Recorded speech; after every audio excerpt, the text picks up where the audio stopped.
If you're over 40, you probably remember the movie Jerry Maguire from the mid-90s and the famous Show Me the Money scene. Now, in that scene, you've got Cuba Gooding Jr., who's an NFL wide receiver who's about ready to become a free agent. And he's talking on the phone to his sports agent, Jerry Maguire, of course, played by Tom Cruise. And he wants to make sure that his agent gets him the absolute most money he can get in the free agency market. And so Cuba Gooding Jr. is bouncing around, dancing in his kitchen with his sweats on. And he's like, show me the money. And then you got Tom Cruise in his office going, show me the money. It is an absolutely hilarious scene, cracks me up every time I see it. And if you don't know what I'm talking about, just Google show me the money. Now, as it relates to job seekers who are negotiating salaries with companies, they've been asking companies to show me the money for years. And for years, companies really haven't had to show you the money, or at least not show you all of the money. Now, that's about ready to change, and let me explain. In the last few years, there's a handful of states who have made it illegal for companies who are hiring employees in those respective states to ask job seekers or applicants what their salary history is. You heard that correct. If you're hiring in Connecticut, Colorado, Maryland, Ohio, Nevada, and some other states, you can no longer ask job applicants what their current compensation is if you want to hire there.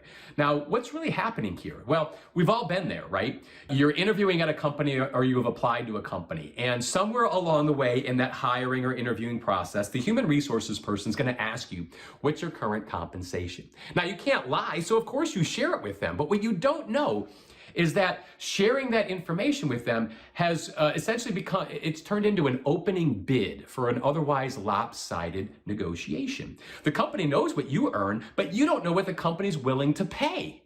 So the company can say, well, we know what they earn, and so we can give them a 8%, 10%, 15%, maybe a 20% raise, and that should be good enough to lure this candidate to join our company, even if the offer that they're making to you is still below the actual salary range.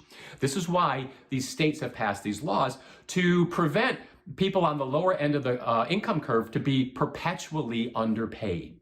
Now, New York City has upped the ante. This is getting very interesting. In January 2022, New York City passed a law that requires companies that are hiring in New York to post the actual salary range for any job posting for any role in the city of New York. It's crazy, right? Absolutely bonkers. I don't know how many companies are in New York City. I know it's a lot. But I do also know that there are 54 Fortune 500 companies that are headquartered in New York. And I can't imagine the ripple effect this is going to have. I think about being a banker in one of those tall buildings in Midtown Manhattan, and you've been at that bank for 15, 20 years, and you're looking at a job posting online, and the salary range that's posted is a lot higher than you're currently making. You're going to go bananas. Now, keep in mind that even though this law was passed in January of 2022, it's not going to be for a few more months until it's actually enacted or becomes effective. And who knows what the business lobby is going to do, but it's going to be very interesting to watch. Now, what's really happening here? Why are these laws coming on the books to start with? What's really playing out? Well, there is a societal movement that's happening right before our eyes here in the United States. And that movement is to close the pay gaps between certain races and genders. What we're trying to do is tighten up the amount of money that the haves and the have-nots earn. It's no longer fashionable for a CEO of a company to earn millions or tens of millions, even while the average employee is living paycheck to paycheck. And one of the ways that we can prevent this is through these laws that these states and jurisdictions are enacting to basically prevent the people on the lower end of the income distribution from being perpetually underpaid.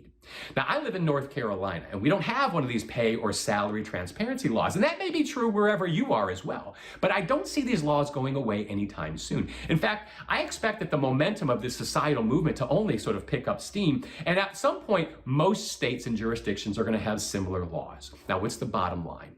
I've been coaching my corporate clients recently that if they look at the people that are in their teams and they look at the salaries of those people, if there's a big gap between the people that have been in your team or at your company a long time and the people that you've recently recruited are earning, you need to close that gap as soon as possible, because those people, once they realize that they're being perpetually underpaid, they're not going to be very happy. They're going to leave your company. It's going to take a toll on your retention and probably on your profitability. Now, lastly, if you're in the job market right now, it doesn't matter your level, and you're trying to figure out what's my salary, what's my market worth, what are my skills worth, and you're trying to figure that out, you should hire me to be your Jerry Maguire, your agent, like a lot of people have already, and I can help you with the company you're negotiating with, get them to show you the money. I'm David Pinkley. We'll see you soon.